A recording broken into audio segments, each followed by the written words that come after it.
2016년 4월 22일 금요일이었습니다. 경기도 남양주에 사는 52세 되신 남성 오모 씨가 아내 송 씨, 그다음에 이제 딸하고 외식을 했어요. 집에 돌아와가지고 아내분한테 맥주 한 잔 시켜서 마시고 잠을 좀 자야겠다. 한 2-3시간 자고 일어날 테니까 그때쯤 나를 좀 깨워달라. 이러고 잠이 들었어요. 그러니까 이제 아내분이 한 2시간 정도 지난 다음에 남편을 깨우게 되죠. 남편을 깨웠는데 잠자는 걸로만 알았던 남편이 사망한 채로 발견됐습니다. 오 씨가 사망한 지 약 58시간 만에 부검을 하게 했는데요. 사망 원인으로 허혈성 심장 질환의 가능성이 높다고 봤습니다. 그 허혈성 심장 질환은 우리가 이제 흔히 갑자기 사망하는 심장 질환 중에서 가장 넘버원, 제일 첫 번째 원인인데요. 협심증이나 네. 급성 심근경색증이라고 부르는 것도 네. 허혈성 심장 질환 안에 포함되게 됩니다. 그런데 담당 부검의가요, 아주 중요한 한마디를 붙여요. 독극물에 의한 사망일 경우에도 이런 증상이 나타날 수 있다. 이런 내용이었습니다. 독극물이요? 예. 독극물에 의한 사망 가능성이 있다 하는 내용이 나오니까 이거는 단순 변사 사건에서 갑자기 살인 사건으로 이 전환이 되는 거예요. 그래서 최종 부검 결과 어떻게 나왔나요? 최종적으로는 그 남편 오 씨의 혈액과 위 내용물에서 2가지 약물이 나왔습니다. 첫 번째는 졸피뎀이 검출됐습니다. 졸피뎀은 굉장히 흔한 수면제 아닌가요? 부인 송 씨 말에 따르면은 남편이 이제 잠자기 전에 수면제를 달래서 이제 졸피뎀 성분의 이제 수면제를 2알을 주었다고 합니다. 2알. 오 씨, CC에서 아까 2가지 약물이 나왔다고 했잖아요. 네. 첫 번째는 졸피뎀이고 두 번째 검출된 약물은 니코틴이었습니다. 오. 형성 씨 그럼 담배를 좀 많이 피나 봐요? 함께 일하는 동료들을 저희가 이제 탐문해서 확인을 해보니까 네. 오 씨는 흡연하는 모습을 한 번도 본 적이 없어요. 특이한 점이 하나 있는데요. 이 두 사람은 2011년부터 6년을 살아온 사실혼 관계였습니다. 그런데 혼인신고가 오 씨가 사망하기 2달 전인 2016년 2월에 됐는데요. 이 오 씨 같은 경우는 2010년도에 결혼정보업체를 통해서 지금 현재 아내 송 씨를 만났다고 합니다. 오 씨는 초혼, 송 씨는 재혼 이렇게 됐는데 공교롭게도 이제 오 씨 같은 경우는 그 천안의 기숙사에서 이제 주중에는 생활을 하다가 금요일이나 토요일 날 남양주 집으로 네. 돌아와서 주말 부부로 생활을 해왔던 거죠. 건강했던 남편이 이제 급사를 했는데 아내 송 씨의 행동이 일반적이지 않았습니다. 남편이 죽고 나서 송 씨가 맨 처음 한 행동이 뭘 했죠? 제일 먼저 상조회사에 전화를 합니다. 스스로 먼저 사망 먼저- 진단을 하고 상조회사에 전화를 걸었다고요? 그날 밤입니다. 내 남편이 사망을 해서 장례 절차를 좀 밟아야 되는데 네. 팀장님 좀 바꿔주셔. 늦은 시간이지만 네. 이렇게 얘기를 했어요. 그러니까 장례 지도사분이 이거는 112에 신고를 먼저 하셔야 됩니다. 그래서 이제 또 이 송 씨가 할 수 없이 112에 전화를 해요. 또 경찰에서는 일단은 119에 먼저 좀 전화를 해라. 그래서 또 다시 119에 전화를 합니다. 송 씨가 유력한 용의자가 된 데에는 다른 이유가 있었습니다. 일단 남편이 사망하면 지인들에게 알려주는 게 그렇죠. 일반적인 상식인데 전혀 그렇지 않았습니다. 알릴 필요가 없었던 이유가 있어요. 남편의 빈소 자체를 차리질 않았어요. 경찰로부터 인도 받자마자 당일날 바로 그 화장터로 가버렸거든요. 남편 시신을 화장한 지 일주일 만에 이삿짐 센터를 불러요. 아파트에 있던 오 씨 물건, 그런 집기 같은 거를 전부 다 폐기 처분을 해버립니다. 그리고 난 다음에 이제 또 오 씨 명의로 있는 그 승용차를 자기 명의로 이전을 하고요. 그 다음에 이제 오 씨의 금융계좌 전체를 해지해가지고 그 금융계좌에 있던 2억 2천만 원을 전부 수령을 합니다. 그리고 또 이제 아파트는 오 씨 명의로 돼 있지 않습니까? 네. 그 아파트 2채를 자기 앞으로 소유권 이전 등기를 청구하고요. 그리고 난 다음에 이제 오 씨의 직장으로 찾아가서 퇴직금도 수령 신청을 합니다.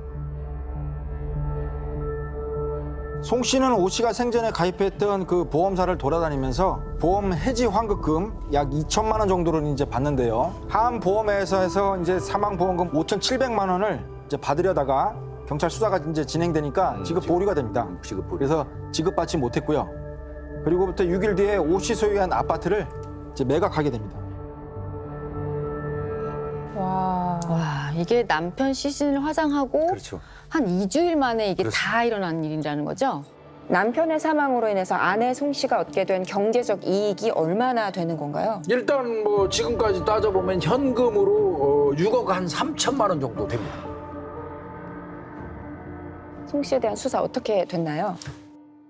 이제 송 씨가 남편의 퇴직금 수령 신청을 하려고 아까 그 직장 천안 사업장으로 방문했다고 했지 않습니까? 네. 거기에서 이제 경찰이 아주 중요한 단서를 하나 찾았습니다.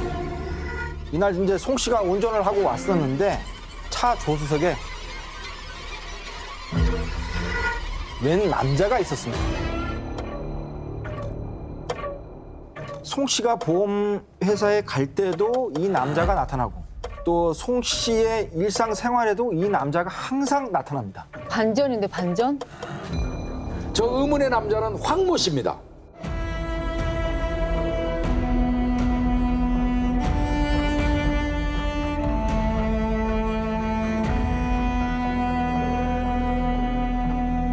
그 황 씨의 이제 존재를 알게 된 이후 이제 두 사람의 행적을 저희가 이제 집중적으로 이제 파고 들었는데 결정적인 단서를 이제 저희가 확보를 했죠.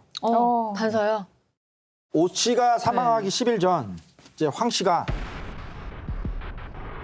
해외 인터넷 사이트에서 니코틴 용액을 구입한 걸 확인을 했습니다. 남편이 사망하기 10일 전에 내연남이 내연남이 샀구나. 니코틴 용액을 구입했다고요.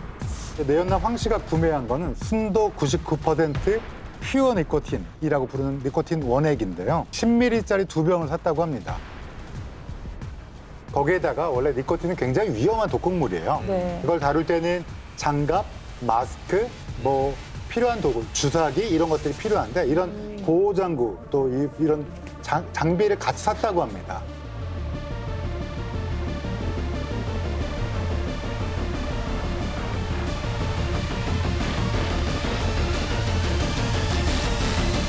황 씨는 연초 담배를 그 피우는데 이제 그거 대신 자기는 이제 전자담배를 피기 위해서 자, 니코틴을 샀다고 이제 변명을 해요. 자, 하지만 저희는 이 니코틴을 그 독살 수단으로 네. 사용됐다라는 걸 이제 확신할 이유가 있어요. 이제 황 씨 휴대폰에 퓨어 니코틴 치사량 이제 검색을 한 흔적이 확인됐어요. 그러면 이제 오 씨가 사망했을 때까지 송 씨하고 황 씨는 뭘 했을까요? 일자별로 좀 한번 좀 따져보자. 예. 송 씨는 2015년 12월을 시작으로 5개월간 정신의학과를 다닙니다. 그 정신건강의학과에서 상세불명의 우울증을 이유로 졸피뎀 성분의 수면제를 1일 1점 이상 수시발 처방을 받습니다.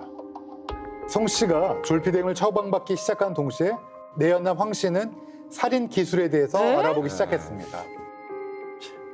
살인 사건, 살인의 기술, 살인 기술 모음.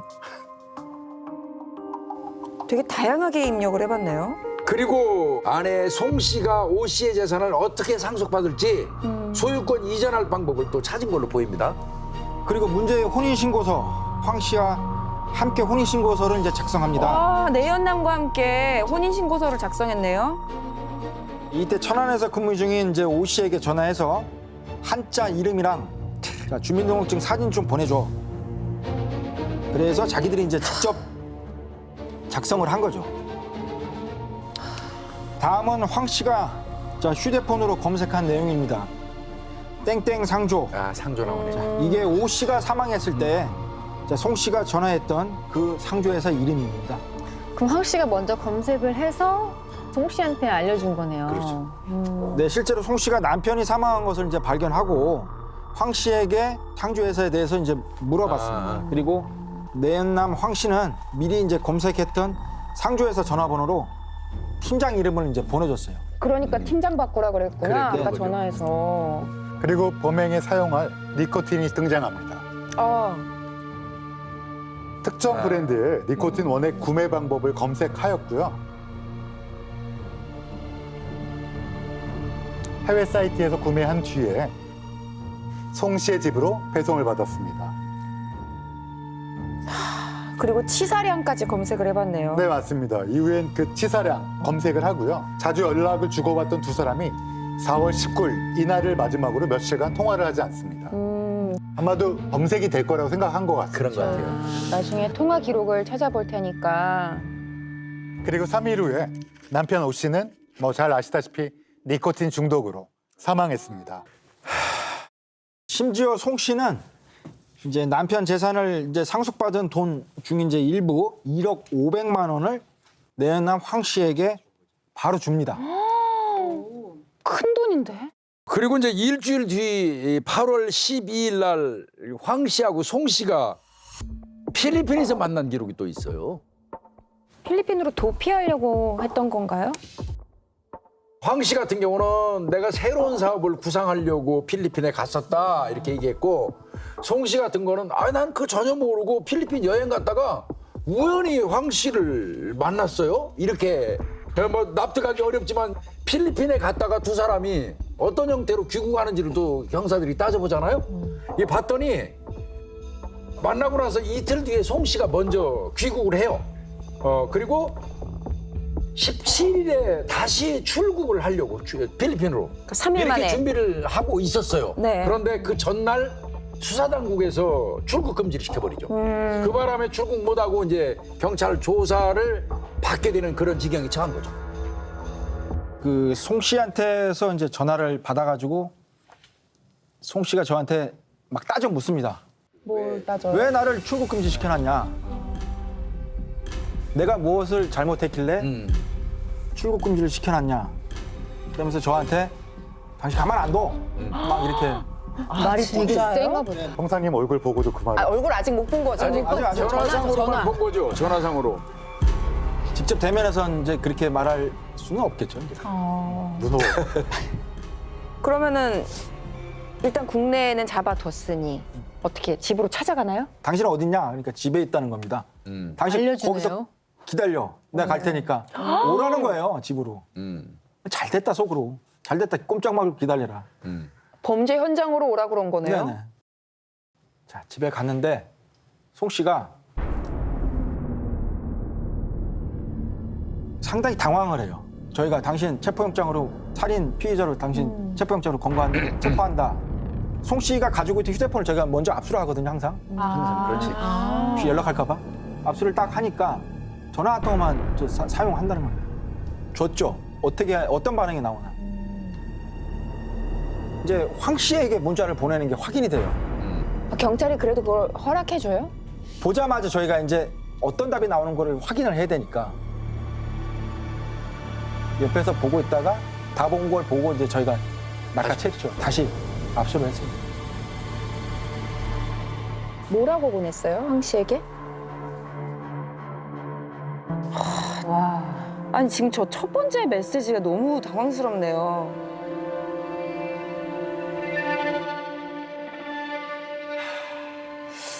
자기가 스트레스 받는데요. 황 씨는 될 수 있으면 묵비권을 하고 변호사 선임해서 답변하겠다 해. 될 수 있으면 말을 두리뭉실 짧게 하고. 와. 송 씨를 체포하고 이제 집안 수색을 했죠, 압수수색을.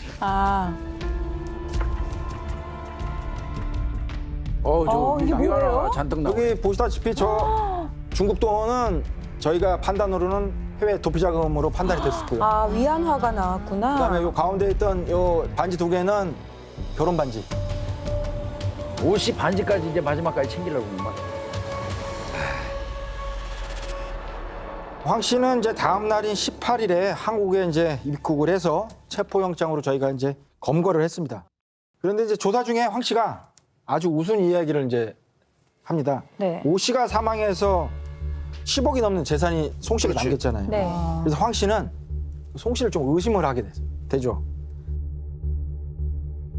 자, 송 씨는 자기한테 1억 500만 원을 주고 네. 나머지는 혼자 꿀꺽하는 게 아니냐라는 식으로 이제 의심을 하게 되는 거예요. 송범인데. 그러니까 한마디로 돈을 꿀꺽할까봐 확인하려고 한국을 맞습니다. 들어온 거예요? 네. 이제 두 사람이 뭐 니코틴을 산 것도 알게 됐고 문자 주고받은 거, 돈의 자금 흐름도 다 밝혀내셨으니까 범죄를 물을 일만 남은 것 같거든요. 맞습니다. 이렇게 일견 보면 명백하잖아요, 정황이. 네. 그럼에도 불구하고 송 씨하고 황 씨는 계속 범행을 부인합니다. 이런 살인 사건에서 피의자들이 혐의를 전면 부인하고 있을 때는 우리 대검 심리분석실에서 통합 심리 분석을 진행합니다. 이 통합 심리 분석은 심리 생리 검사, 뇌파 검사, 행동 분석, 임상 심리 평가로 이루어져 있는데요.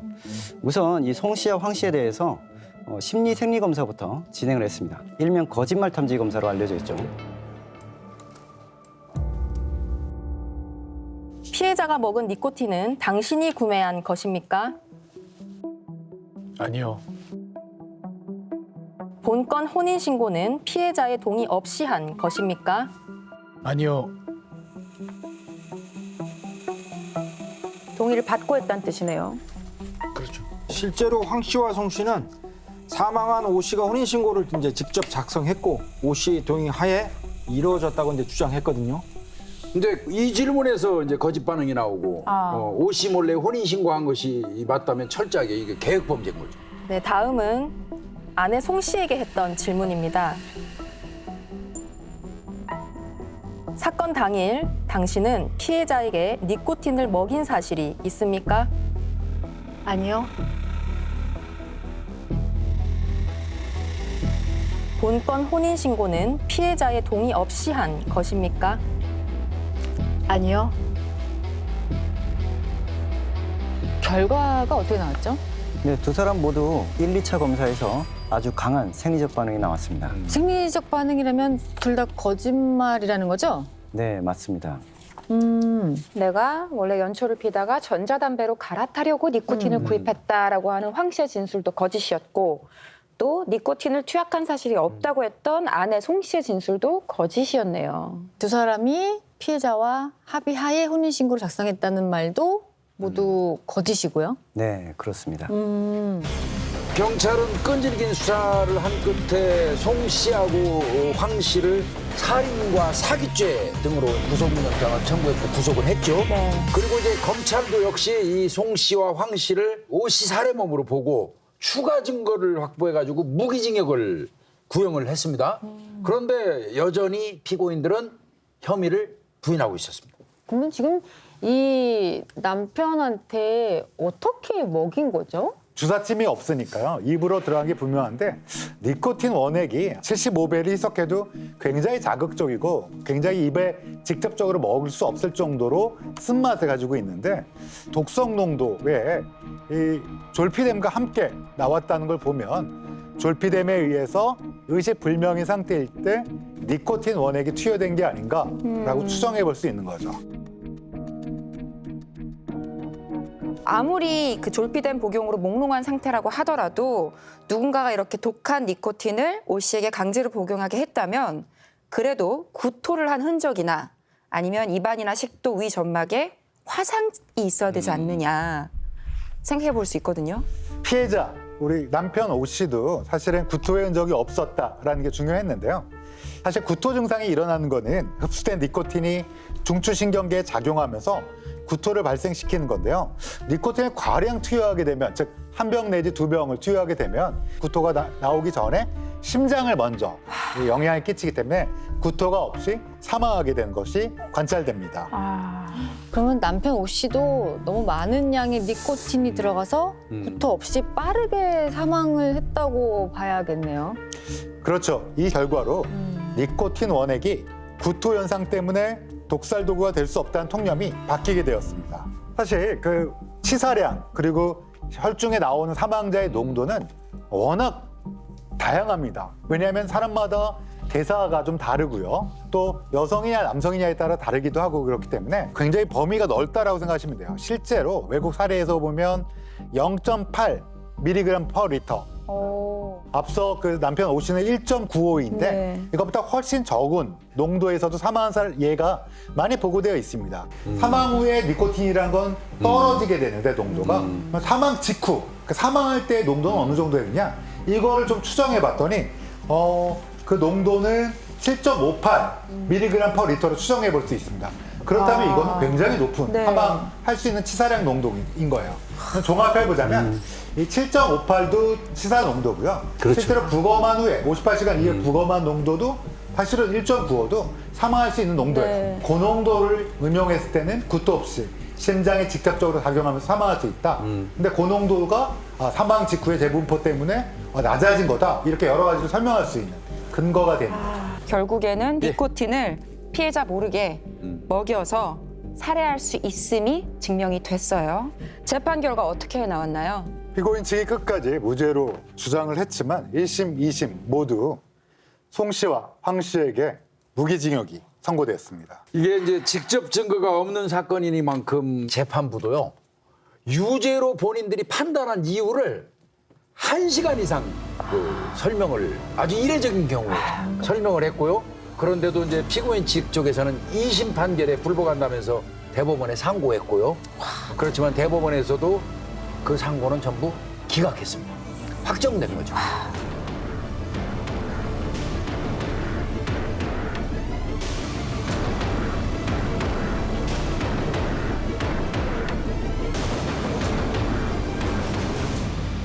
참으로 무책임하고 뻔뻔한 이 두 사람의 불륜 행각이 결국 한 가정을 죽음으로 내몰고 이런 불행한 결말을 보게 했습니다. 그리고 또 국내 최초로 이제 니코틴 살인이라는 걸 이제 밝혀야 되고 국내 니코틴에 대한 자료가 없기 때문에 또 이런 부분이 상당히 애로사항이 많아가지고 근데 이제 결과적으로 무기징역이라는 그 처분을 받았기 때문에 죄값을 치른 거라고 생각합니다.